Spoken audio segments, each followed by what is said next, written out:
It was a long day at work. Your boss said something to you that has embedded itself under your skin, a time bomb set into motion, destined to explode. You just want to go home and unwind with some gaming. You decide to boot up Monster Hunter Wilds for the very first time. You notice that the game is running, honestly, not so well. It's stuttering, it's lagging, it's crashing, pulling you out of your escapist fantasy and back to the long day you had. But you want to play the game, so you decide to push through the performance issues. After a few attempts, the game comes to life. It's beautiful. You play the story. You complete the game.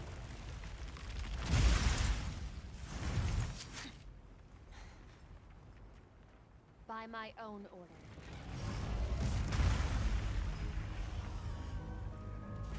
I will slay Zoshia. You realize that the game is fun, but there's something missing. You can't. What is it? There's no real challenge in the game. Nothing really pushing you to improve.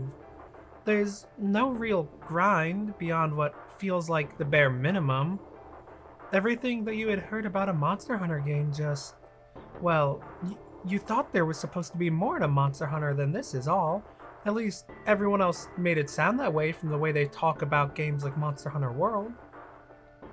Devoid of the very reason you picked the game up in the first place, you start to feel listless, purposeless even. Why did you play this game? You spent money, hard-earned money, for a product that barely functions, and when it does, it's still devoid of what your and everyone else's expectations of said game were. You reel back to reality, the long day, your boss, everything you endured just to be here now. Maybe your escape was futile. Maybe you were never meant to have a good day. Maybe you were never even meant to be here in the first place.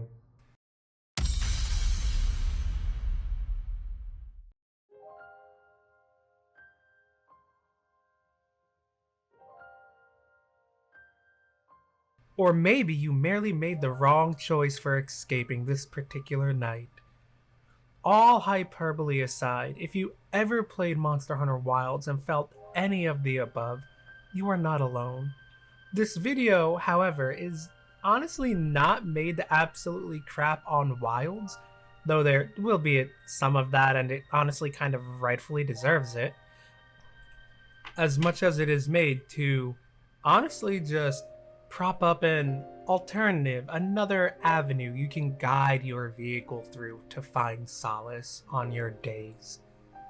What if I told you there was an amazing video game, half inspired by Monster Hunter, that came out last year that you might honestly not have ever even heard of? What if I told you that the game runs well across all devices currently that it is on, features difficulty if you want that, has a fleshed out end game, has, well, honestly everything you swore you were going to receive from the newest Monster Hunter? That's right, there is a game like that. There is a game that is everything you might have wanted and potentially even more. There is Granblue Fantasy Reeling. At the risk of sounding honestly a tad bit repetitive and just a tad bit accusatory, we're going to break down what Reeling brings to the table in comparison to Wilds. If Wild's performance is a cacophony that brings pain to your ears, this would make Reeling a wonderful sonata designed to lull you and bring you to a better place. Let us not get it twisted, however. Reeling did launch with performance issues on PC. In fact, the game honestly had a 50-50 chance, or worse, of whether it chose to boot up or not at one point. A 50-50 I lost quite a lot back in the day, to be honest. We, however, no longer exist within the reality where that is true. The game has since been patched and runs well. For reference, post-patch, I was running the game on PC with a 1080 without issue while it was saved to an external hard drive, not even an SSD. I have it on PS5. The game honestly runs well on PS5. The only device I cannot fully vouch for is the PS4 version, as I just have not had the opportunity to play that version. I haven't seen a need to take that opportunity on account of I own a PS5 and my PC. If Wild's difficulty were a child, probably somewhere under 4, a toddler, swinging his arms blindly, without purpose.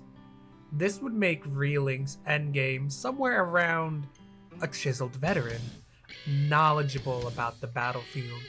They know all of your weaknesses. They know how to push you, challenge you, inspire you to be better than you currently are. In the background for these past few moments, you have been watching an example of one of the main endgame raids of Reeling. As you can see, there is a lot going on here. Now, I'm not going to tell you that every piece of endgame content is this difficult, as this is the most difficult piece of content in this game. What I will tell you, however, is that the game is hard as you are getting your builds in order, especially considering you have to play a bunch of raids to get your builds in order, including the raid you were just watching. Granblue's raid design, I should say Reeling's raid design, is set up just like the gacha game's raid design, where the challenge is difficult until you are strong enough for it to not be difficult. But to get to the point where it is no longer difficult, you usually have to do the difficult things first. If Wild's builds are a 5-course meal prepared by a pretty decent chef, this would make Reeling's build diversity the equivalent of a buffet prepared for you by every well-known Michelin chef on the planet. Eggs prepared by Gordon Ramsay, chicken prepared by Thomas Keller, maybe steaks prepared by Marco Pierre White. So many fantastic, tantalizing options to choose from. It gives you pause. You walk to the buffet table prepared by so many amazing chefs. You are greeted by an ocean of color, greens from vegetables, pinks, browns, and whites from different types of meat, poultry, and fish. The smell of herbs and aromatics gingerly float to your nose. Ginger, garlic, cilantro, onions. As you arrive at the table to select food, you notice something, or rather, you hear something. In the distance, you hear a calming sound emanating from somewhere. You look to your left where you hear it from. You see the London Symphony Orchestra starting a performance in the buffet hall. Vivaldi's Four Seasons starts. You're transported to a blissful realm where all of life's contrivances fall away. It is just you, this music, this amazing food prepared by the world's best chefs. This is what it feels like to enjoy the build and kit diversity of Reeling. In its current state, Reeling has 21 playable characters. All of these characters have unique kits, unique movesets, skills, mechanics, and build paths you can take. Do you want to be a support who sits back and does things? You can maybe play Fairy, Io, Cagliostro, or Rosetta. Do you wish to be an intense damage dealer? You can pick someone like Vaziraga or maybe Seaphon and get in their face and make a build for that. Does the idea of pushing your character to the brink of death and getting rewarded with unending strength as long as you're almost dead sound fun to you? Well, pick Rackham, run an enmity build and use his skill that drops him to 1 health, therefore fulfilling the requirements for an enmity build in Granblue. Great, awesome. Better act quick before they run! Here comes the big one! Bullseye! Could've gone better. There are so many options available to you in Reeling, between the different weapons that all have different abilities, the different sigils that grant different abilities, characters' inherent kits. You can even take characters in multiple directions. I just mentioned how Io was a support. You can also build Io for damage by focusing less on her support abilities and more on, shocker, damage. Maybe quicker charges for her abilities. Maybe just raw damage. The world is kind of your oyster in Reeling, and it's the same way in Granblue proper. There's just so much you can do with builds in these games. I could honestly make a whole video on the build diversity of Relink, but we're not here for that. Just know that there are just that many options available to play with in this game.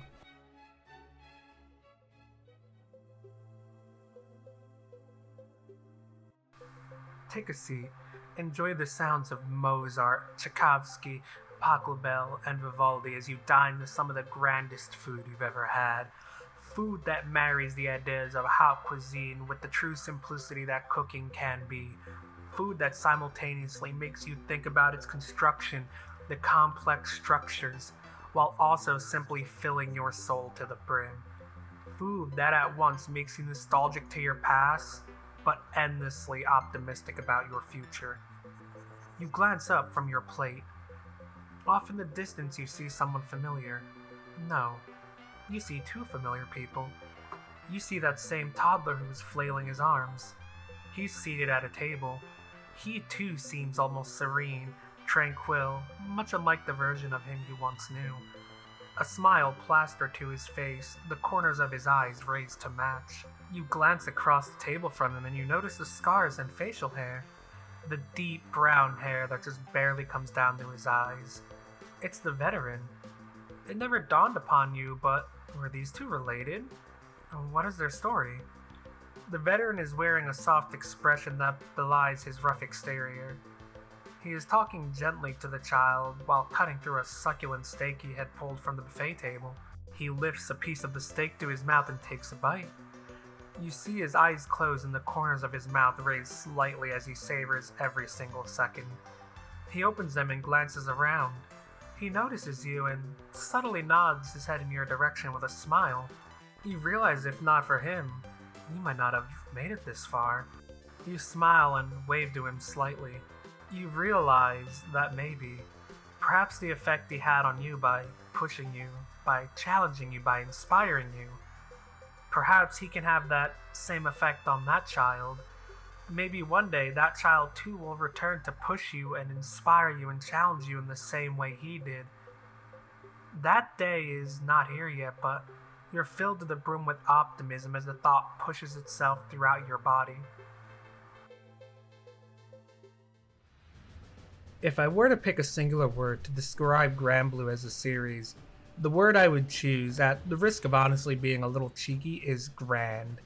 Everything in Granblue feels grand or grandiose in some way. Look at this scene where you are being besieged by simple wyverns on your airship, and how the solution to that is to summon the literal dragon deity and nuke them out of existence. Then look at the continuation of that exact moment and what the fight against something like a dragon deity might look like.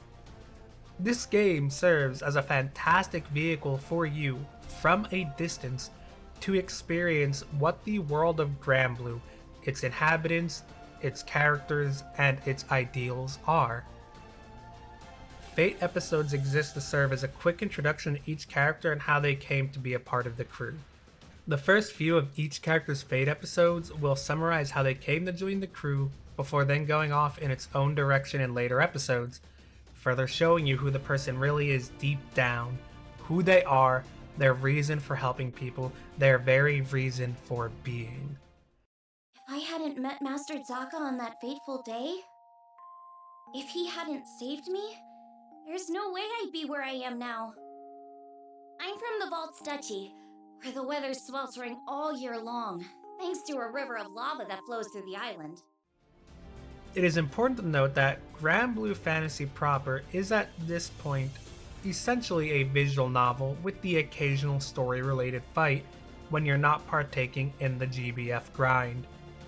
Point being, it is images and words on a screen. It is that way in the Fate episodes.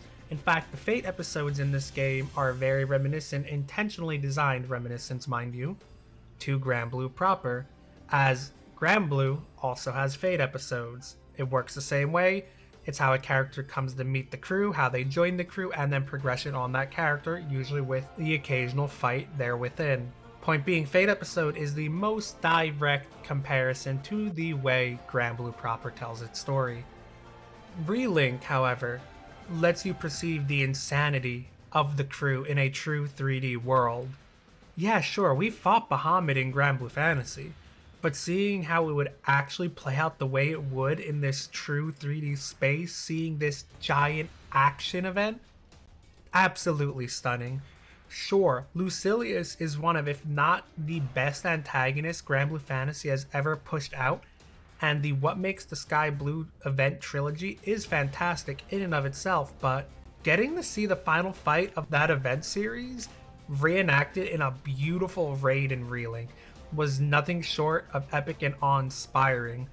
I cannot stress enough how cool it was playing through the Lucilius raid for the first time when it came out in relink, because this was not a launch raid. And when I first played this raid, this was one of the coolest things ever on the planet to me. And after all this time, and having went back and replayed it for this video, it is still honestly one of the coolest things ever to me. This raid is so awesome in what it does, especially if you know the context of What Makes the Sky Blue as an event trilogy. If not, I will literally link it in the description. I cannot recommend it enough to just go watch that event trilogy. It is so well written, it is great, the characters are amazing, and it's just, I don't know, man. I could gush about how much this raid, or how cool this raid was to me when I first saw it, and how cool it remains to me to this day. It's just, it's awesome. It brings us back to the earlier word I used for Grand Blue and Relink, and that is everything in this series is grand or grandiose. Every event in this game, whether how small or big, has this grand scale to it. It goes so far out of its way to let you know how insane and honestly kind of silly what the crew does, and honestly that's kind of fucking magical to me. It's so unbelievable and almost stupid the amount of stuff the crew gets into on the daily, but it is done with such an earnestness that you can't help but be swept away with it and genuinely believe that the crew just does this on the regular. This is just another Tuesday to them. Just as the sweeping crescendos and movements of the London Symphonic Orchestra have guided you through your meal, Relink's narrative guides you through this beautiful world, at times gently taking your hand, other times forcefully pulling you along as you ascend in this breathtaking space. The closest criticism I can give to the Relink narrative offhand is it is probably a type of story you have seen before, to be quite honest, but that does not detract from how quality this narrative is. You take a bite of the broccoli that is on your plate. You detect a hint of garlic, some ginger, a bit of sesame oil and soy sauce. The attendees clap as the orchestra finishes their current arrangement. The orchestra, after a few short seconds, shift gears into a new song. This time what you hear throws you off. It's not the same as it was before. You hear a pleasant guitar sound. No, not pleasant. Somber. Almost melancholic and thoughtful. Ambivalent even. After a few seconds, you're almost jarred by a sudden sound of synths and bass being played, then joined by other symphonic sounds. You revel in the song.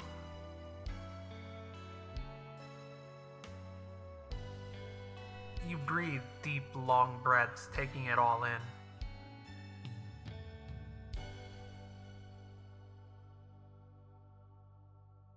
When suddenly it happens.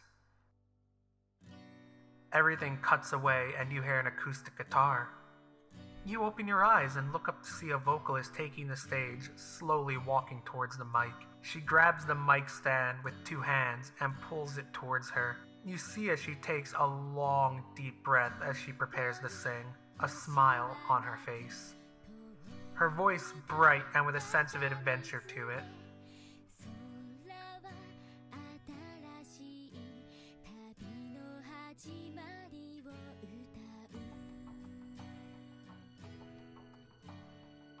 The electric guitars and drums start underscoring her vocals as she soars through the skies melodically.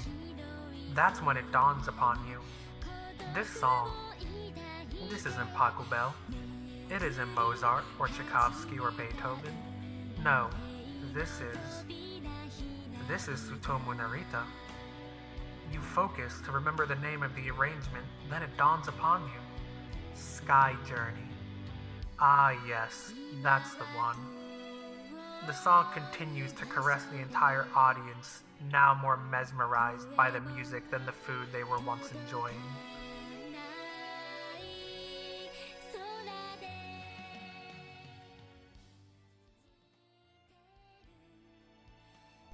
I bring this up because Tsutomu Narita is the primary composer for all things Granblue Fantasy, including Relink. I would honestly be remiss in talking about Relink and not bringing up how amazing its OST is and just how amazing of a composer Narita is. For a little bit of background information, Narita has worked alongside many industry vets in his career. There was, however, one more than the others he worked with. That person's name is Nobuo Uematsu. Nobuo Uematsu is the main composer for Final Fantasy up until the 10th game. Narita is the protege of who I consider genuinely to be the best composer video games have ever currently seen.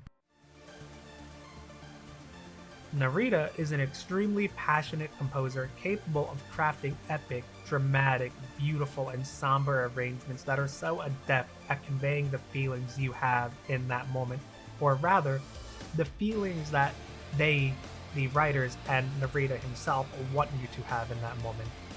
It is also fun to note that Uematsu has done music for Granblue. If you come away from this video not wanting to play Relink or anything Granblue, that is fine. It's unfortunate, but it's fine. At minimum though, I do recommend you listen to Narita's works regardless, or at least the whole Granblue Fantasy soundtrack as a series, whether it's Relink, Granblue Fantasy Versus, Granblue Fantasy proper is probably the most truthful place to find his work, but either way, listen to those OSTs. They are honestly musical journeys worth going on. You close your eyes and focus on the music. You open your eyes once more, and instead of the banquet hall you were just in, you now see lush green landscapes off in the distance. You squint and you see what appears to be islands floating in the sky. This has to be a dream. You pinch yourself, but nothing changes.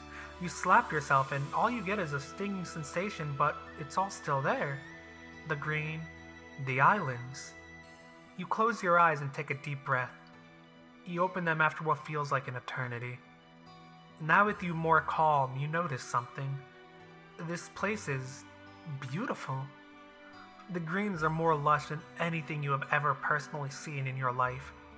The way the islands float as if not having a care in the world, challenging gravity in a constant struggle and still winning, is inspiring to you. You feel your breath catch as you look up and see it, a massive ship in the sky flying over you. This isn't Kansas anymore, but you're strangely okay with that in this moment. You inhale more air. The taste is intoxicating. There's a level of freshness and vigor in it that you've never experienced. You start thinking back to all those isekai novels you read and anime you watched. You blink again, and when you open your eyes, you're somewhere else somehow. You look as you see snow, ice, beautiful crystals giving off an unnatural light, and you can't bring yourself to look away from it. This place looks tranquil, serene even. You breathe in the cool air. You feel it descending all the way through your body. You blink again, but this time you wake up and see lava. You panic, but realize that you are safe, so instead you start looking around. You realize, while yes, it is very hot here, the heat is not unbearable, and after being in the cold, this is honestly kind of a nice reprieve. You breathe again, this time feeling the heat light up your lungs. There's a slight burning sensation through your nostrils. Not unpleasant, but very unfamiliar to you. You close your eyes and breathe in and open them. You're back. You hear the orchestra. You smell the food. You see the banquet hall. In that moment, you realize you were so taken by Narita's music that you went on an adventure within a few fleeting moments. The beauty of the environments you witnessed etched into your very being. You hope one day you get to experience something that wonderful again. It fills you with excitement and wonder as you cut into the blackened tuna on your plate. You take a bite and taste the remoulade sauce underlining it and close your eyes again. By this point, you might realize I kind of really like this game. I am simultaneously one of the best and worst people to talk about this game precisely because of that. This game typically retails at $60 and is available on Steam, PS5, and PS4. I haven't played the PS4 version, so I can't vouch for that one personally, but the other two versions run well. Relink is, as far as we know, fully done development now, meaning no new content will be added to this game in the future. I don't inherently think this is a bad thing though. There is a beauty in knowing the game is done. It means I can look at its current package and tell you the game is truly worth the $60. If you can get it on sale, by all means, please save yourself some money. Just know, however, that if you cannot do that, it is a full package 100% worth your money, time, and attention. I want to end my gushing session, which is honestly literally why this video exists in the first place, with more gushing about how cool this game is. Look at this town and its inhabitants. Almost all of these NPCs have dialogue not to you, the player, but to the events happening, the people around them, the world they live in. Look at these ladies talking about one of their husbands both before and after we find out about a crisis on a local island known as Tempeel. Look at how they double back on it after you finish that story segment. Listen as you walk along the streets of vendors and stalls as they bark out to you and other passers-by, trying their hardest to get some hard-earned business. Step right up, folks. Feast your eyes on my incredible merchandise. Get that extended warranty for your airship. Best prices in town. No, we don't have what you want. Didn't even look. Window shoppers welcome. You'll love what you see. Look at how Lyria comments on the view as you ascend to the top of this hill. Wow, you can see so far from up here. What you hiding? Not bad. If you open the menu and go to Lyria's journal segment, look at how you're greeted by a jukebox to enjoy all the game's music. Look at the characters section where you can look at the character's splash art, their model, see their age, height, likes, dislikes, and all sorts of various other information. Hell, even normal mob enemies have descriptions in place so you can learn more about this world if you want. Every weapon in the game has a journal entry, every item. All things you can look at if you wish to know more. I know everything I have said in this section has all been a bunch of small things, but that is kind of the point.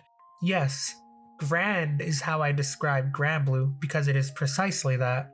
But it's also a series that understands the small scale of things. That grand adventure would not feel right without all the small pieces in place.